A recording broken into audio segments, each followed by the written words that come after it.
social, music, talk. So anyway, you were at KLOS with Mark and Brian, and that was back to ABC. You were the producer for Mark and Brian. That was 90 to 94. And give us some highlights of that experience. Oh, God. We did so many things that were fun. First of all, just like I said, they did these antics. They were like overgrown kids. You're familiar with the Bob's Big Boy? Yeah, sure. In Southern California. Some places in the country, it's Shoney's in the South, but in California it was Bob's Big Boy. And they have this Big Boy statue out front in front of these restaurants that looks, if you kind of warped, like Elvis. Looks like a young Elvis. And so one day we in our Mark and Brian mobile, went down La Cienega Boulevard to the Bob's Big Boy and stole the Big Boy statue they had out front. Of course, I had cleared it ahead of time with the management. You know, it was a lot of theater of the mind because I did a lot of work behind the scenes.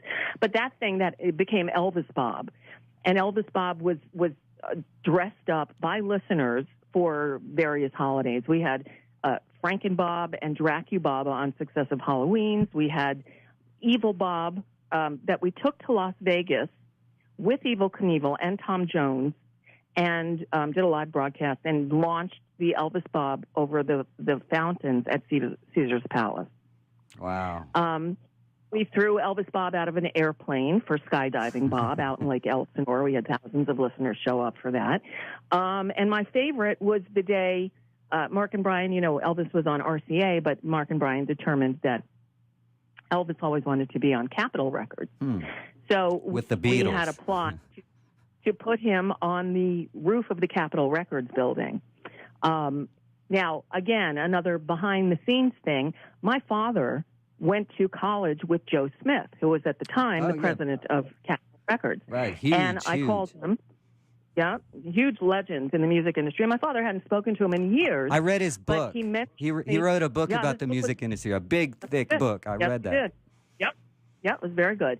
My dad had mentioned to me like years earlier that a friend of his, a college roommate of his, was the president of Capitol Records, and I remembered that. So I called, and I when I asked for him, I said it's Nicole Sandler, Willie Sandler's daughter, from Boston University. And he came on the line, and we had a great conversation, and I explained to him what I was doing and working with Mark and Brian, and they want to put the Elvis Bob on top of the Capitol Records building, and he thought it was just hysterical. And so, we did it. Of course, it sounded like we did it all guerrilla style on the spur of the moment that morning, but of course, there was a lot of behind-the-scenes planning that went into effect. But I just posted a picture on, there's this Mark and Brian 25 years group.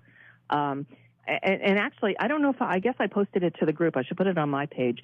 A picture of the Elvis Bob on top of the Capitol Records building from all those years ago. I've been going through old papers and finding cool that'd stuff. be funny to look at. That's one of my earliest memories is that little statue guy. Oh, all right. I'm going to post it on my Facebook page as we're talking. I'm multitasking. Cool. So KLOS at the time, did it played music right in the morning show? No, not in the morning show. I mean, when I first got there, it was a rock station, right? And then I think it morphed into a classic rock. But Mark and Brian did it. They played the songs that they wanted to play. I'll tell you, we brought in a lot of artists who weren't played on KLOS, like it as a classic rock station. I love Crowded House. I'm a huge Neil Finn fan. Sure, I love him too. That's the Finn brothers. Mark Cohn, who had a hit. Well, we broke him in L.A. He had that song "Walking in Memphis." Mm-hmm. Sheryl Crow, we broke there because there's a band Toy Matinee that was sort of our house band, even though they had a record on reprise. Sheryl Crow was the girlfriend of Kevin Gilbert, who was half of Toy Matinee. And he brought her into his Tuesday night music club sessions where he got together every week with amazing musicians and songwriters and producers like David Bearwald and David Ricketts and Bill Petrell and this group of amazing musicians. Well, she came in and she had a deal with A&M Records, so they made her record. That became her first Tuesday night music club. in which she, of course, gave none of them any credit. But anyway, we did a remote from Las Vegas. I think it was Mark's birthday show. We do special shows for each of them on their birthdays every year that were ridiculous blowouts. And so one show we did from Vegas and brought in Sheryl Crow, and she was just coming on the scene, and she did Leaving Las Vegas for us. So I would bring in a lot of music. I had Lyle Lovett come in there. Again, KLOS would never play Lyle Lovett, but he was a wonderful guest, and he's amazing. Back to Sheryl Crow real quick. I was early. I thought I was early on her song Leaving Las Vegas when I was PD in Sacramento. In fact, they told me I was one of the first 10 that added it. But that I added her in around, I think, 93. So you're saying you played it earlier then?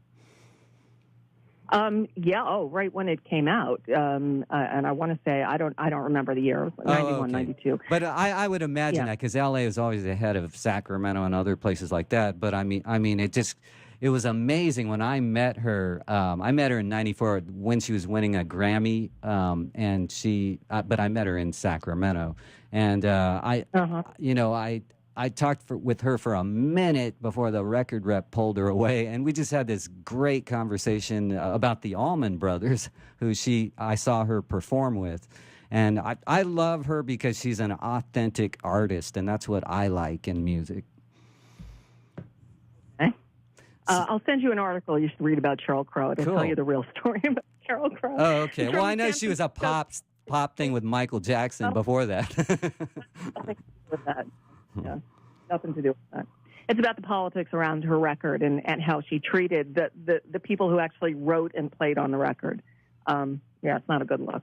Okay, well then, whatever. I mean, I thought some of her records were good, though. When you learn too much about your heroes, sometimes it's better off not knowing. Well, I didn't realize Jim Morrison's dad was one of the guys who was involved in the phony Gulf of Tonkin thing that started the Vietnam War escalation back in. He was like a military commander guy. And I didn't know a bunch of those rock stars. My heroes of the 60s were the sons and daughters of military intelligence people, including Frank Zappa. I love all these people. And but what I think is they really did rebel against the older generation that was wrecking the world.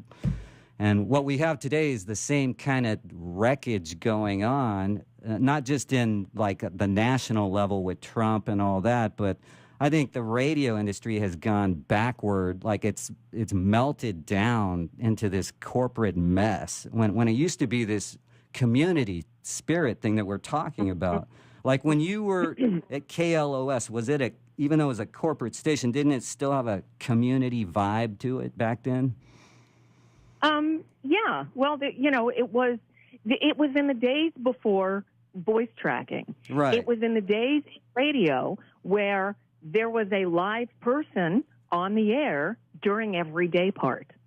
It was in the days when you had a program director and a music director and a production director, and a radio station had a full staff. It was not too long later when I was at Channel 103.1, that was owned by Clear Channel, that I told you when I was hired, I was the lone staff member in our studio in Santa Monica for a long time. I was live on the air afternoons. You did it all. And I was music. Did it all. But Clear Channel had just started, they actually later bought the company, but they just started working with a company called Profit. Right. It was spelled P-R-O-H-E-T. It is now called NextGen. Mm-hmm. But it allowed voice tracking. It allowed a disc jockey. In our case, we had a sister station that was also AAA in Boulder, Colorado, KBCO.